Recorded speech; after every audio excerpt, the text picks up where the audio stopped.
The last daughter of Vinland, Hunter 1. The forgotten shore. Astrid crouched low, her steady breath mirrored the forest's calm. Her breath steady, her movements precise.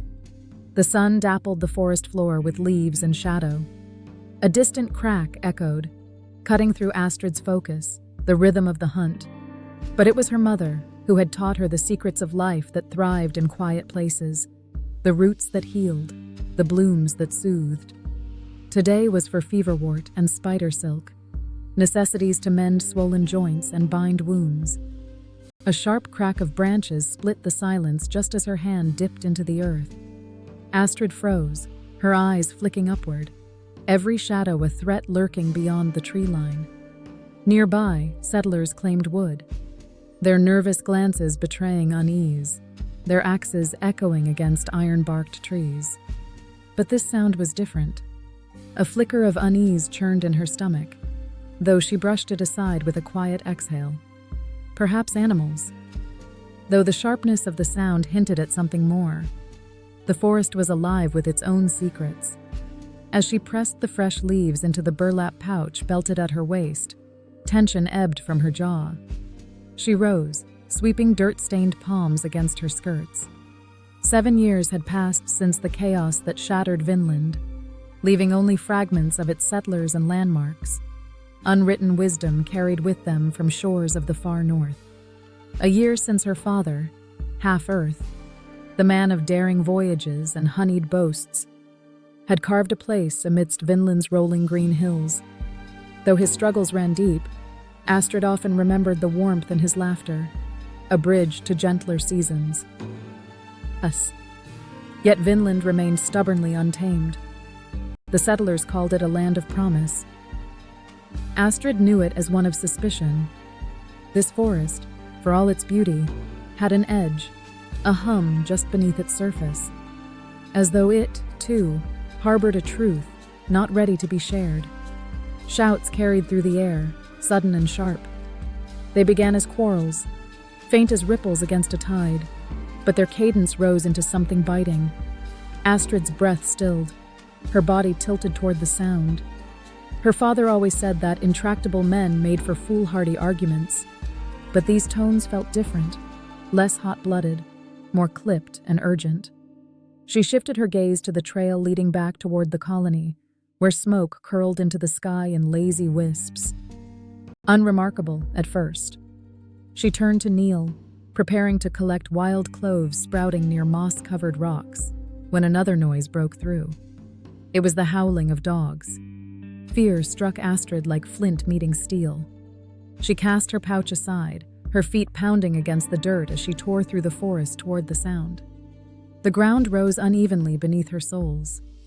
Her long legs carried her swiftly past low brambles until the wooden palisade of their settlement emerged, staked against the earth like many rows of jagged toothpicks. No longer did smoke rise lazily. Flames. Dancing red-clawed flames bled into the sky and spilled into the wind. Astrid halted at the edge of the trees, her limbs trembling and damp with sweat. It was only now that she heard everything. The guttural cries of men, the snarling war chants of intruders, the steel-on-steel clash that sent vibrations rolling through her chest. The colony gates were splintered wide open, strewn with bodies. She saw Gulbrand Bjornsson stagger backward before an axe cleaved his bearded face in two, hot blood spraying in crimson arcs. The air smelled of iron and ash, thick with the heat of fire and butchered dreams. She darted from cover, weaving through clusters of fleeing settlers. They screamed for the gods, for family, for mercy. None answered. No gods walked these shores today. A raider snarled as she skidded past him, their eyes locking briefly before he turned his axe on Rolf, the gentle blinking carpenter who had gifted Astrid the brooch at her throat. She didn't stop to see the man die. She sprinted to the longhouse. The door hung ajar. Smoke poured from the roof, sinister as dusk shadows creeping across twilight. Inside, she found chaos. Bowls smashed to shards, furs burning, men clutching their innards, leaking life as they slumped against blackened beams. She turned sharply into the chamber where her parents kept their treasure. Map fragments, Artifacts, relics of distant lands. But it was empty. Stolen. Gone. "Astrid!" The voice snapped her from her trance. Canute the miller emerged from the black smoke, his face streaked with soot and blood. He lurched toward her, grasping her shoulders roughly. "Run! Get away from here! Go!" She opened her mouth to speak, to ask if he'd seen her parents. But the doors slammed open behind them, cracking against the frame like a thunderclap. Her ears rang. Canute fell forward, collapsing onto her chest, dead weight pulling her down. She stumbled backward and screamed. Through the rising smoke, a shadow emerged, a hulking figure standing amidst glowing flames, his axe dripping red, his face smeared in war paint.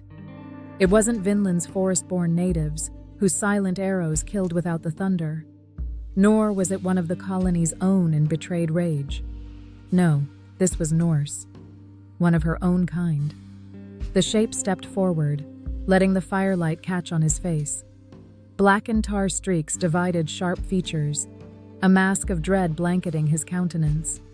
Astrid stared, frozen in place, her breath breaking into panicked fits. She realized she held Knute's dagger in her hand, clenched so tightly her knuckles whitened. "Half-Earth's daughter," the man rumbled, his voice like the low groan of an approaching storm. He tilted his head, a grim smile spreading as if her name were some cruel joke. The axe rose, gleaming, ready to fall. Astrid turned to run. She made it 2 steps toward the back chamber before she collided with iron. Hands crushing her arms, hulking men emerging from the shadows where she thought escape lay. They seized her, dragged her, her feet scraping against the splintered floor, her screams drowned in the cacophony of fire and steel. "No!" she spat, thrashing until she lost breath. Her dagger fell from her hand, skittering uselessly against their booted feet. Her wide eyes searched for salvation, for allies, for anything, but Vinland had collapsed into ruin before her. No one came. The black-painted man approached, his axe pointed downward casually now. Astrid's struggles slowed as exhaustion overtook her. He leaned, his hand grabbing her chin, forcing her gaze upward, his eyes scouring her features. "Half-Earth's legacy," he murmured, and the smile curled darker. "We'll see if you break as easily as your father." Tears stung her eyes like frost as one word echoed through her mind. Break. Chapter 2. Ashes of Vinland. Astrid stumbled through the smoke and ash of the ruined Vinland colony. Ash fell from the sky, settling on her shoulders and tangling in her hair. The warmth of blood still slicked her palms from where she'd clasped Knute's lifeless body. She paused, inhaling smoke-filled air, her knees trembling from both grief and exhaustion, against the weight of loss crushing her chest. Around her, the ruins whispered horrors, splintered homes and barrels leaking provisions of provisions, leaking into the soil like discarded dreams. The distant crackle of flames was soon joined by the mocking calls of birds, scavengers drawn to the feast. Astrid pressed her arm against her quaking ribs. Her knife was still at her hip, but she felt no strength to wield it, no purpose to fight against what seemed an inevitable end. Everyone she'd ever known, gone. The colony she'd cherished in her childhood with equal parts pride and resentment now lay in ruin, a ghost of its brief existence. Survival meant carrying the emptiness forward toward a fateful resolve, and that, more than a stray arrow or blade, terrified her.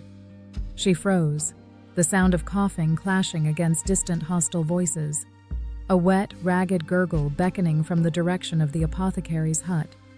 The wind shifted. Smoke peeled away just enough for her to recognize the toppled roof and shattered herb racks leaning haphazardly against the charred remains. For a moment, she didn't move, her instincts demanding caution. The raiders might linger. They might be waiting to draw survivors out like baited fish. But the coughing persisted, desperate and halting. Astrid stepped lightly, careful to avoid the crunch of broken pottery and the snap of dry timber beneath her boots. As she neared the threshold, the coppery tang of blood became starker. penetrating her senses alongside the sharper bite of burning sage and tansy. Inside, the dim interior was heavy with shadows. Her pulse thrummed as her eyes scanned the wreckage, searching for anything alive. And then she saw the woman sprawled against the far wall. The healer, Era, lay crumpled like a broken doll, her once sturdy frame folded unnaturally over a beam. Her flaxen hair, which Astrid remembered being adorned with bone beads and twisted with meticulous care, was now streaked with soot and clinging to her bloodied face. One hand clutched at her abdomen, where a jagged wound bled sluggishly, an ugly stain blooming across her tunic. Astrid hesitated, her breath catching as if her ribcage had collapsed into itself. She'd seen Era stitch torn flesh and coax life back into the sick with chants and tinctures of her elder mother's craft. But now, this pillar of strength lay diminished, fading before her eyes. Astrid had no chance to offer, and no amount of herbs she'd foraged would undo the damage. Astrid, Era's voice fragmented like frost splintering underfoot. Her blue eyes, dulled with pain, still managed to find Astrid and hold her as firmly as rough hands on her shoulders. "You're alive." Astrid dropped to her knees beside her, blinked back tears and tried to swallow hope's cruel lump. "Era, don't move. There might still be something in your stores." "No." Her hand shot weakly toward Astrid, trembling but insistent. "Don't waste what remains." The words hung awkwardly in the air. Astrid's trembling fingers hovered near Era's wound, desperate to fill the yawning helplessness. But the healer's eyes, filled with grim clarity, stopped her. Somewhere in her mind, what was left of her reasoning finally admitted that no tincture or poultice could hold back death's tide now. Era advanced falteringly, her head lolling forward as though the weight of the words she bore drained what remained of her strength. "Listen to me. Half-Earth's daughter." Astrid bit down on her lip, forcing herself to steady, to swear she wouldn't cry. Not now. The colony had burned. What good were tears anymore? And her mother's name spoken aloud, her name invoked, was salt in fresh wounds. Era coughed again, spattering fresh blood across her chin as she struggled to pull something from beneath her tunic. A pouch, woven delicately from sealskin, emerged cradled in her hand. "In here," Era whispered, her gaze growing distant, even as her breathing became increasingly labored. "Vinland. It's truth. All we tried to preserve." Astrid reached for the pouch, her movement slow but reverent, her fingers curling around its damp edges like she might shatter it with too much haste. Tucking it to her chest, she gave an uncertain nod, her curiosity dampened by overwhelming sorrow. It felt heavier than it ought to, weighted by something intangible but undeniable. "Promise me." Era's lips quivered with the effort of forming words, her hand reaching weakly toward Astrid's cheek, brushing it. "Promise me you'll protect. Not just this." Her eyes briefly flickered with urgency, and her hand collapsed heavy against the floor. "But the truth, all of it." Astrid stiffened, unsure how to answer. What truth? What could be worth protecting when everything felt lost? Yet, as the dying woman's final breath drew closer, her will grew unyielding. She dipped her head in silent accord, forcing herself to hear the unspoken weight behind the healer's plea. Vinland had been more than stones and timber. It had been something glimpsed in her father's eyes, something her mother whispered of in the dead of night. Had fortune deemed her witness, the sole bearer of its legacy? No more words came as Era's body slackened against the beam, and her gaze emptied like tides retreating. Astrid sat motionless for what seemed an eternity, the sealskin pouch clutched against her chest, and her tears trailing tracks through soot-laden cheeks. She didn't sob, she couldn't yet. But inside, something began its descent into a dark resolve, carving into her heart the foundation for some future unknown. When she rose, her vision was fixed not on the ruins, but the distant horizon where the sea stretched endless and unknowable and cruel. Her fingers tightened around the pouch, its contents hidden but thrumming with possibility. Survival wasn't an end. It was no closure. It was a beginning that demanded action. Her shoulders squared against grief as she murmured low to herself, voice raw and cracking at the edges. "I promise." Above her, the embers floated toward the heavens, drawing her gaze for one fleeting second before she turned away from the ash-coated remains of Vinland entire. With every step forward, her jaw clenched tighter. Whatever waited beyond the wreckage, she would meet it armed with answers. And if answers were denied her, she would carve them out of the fabric of this cruel world.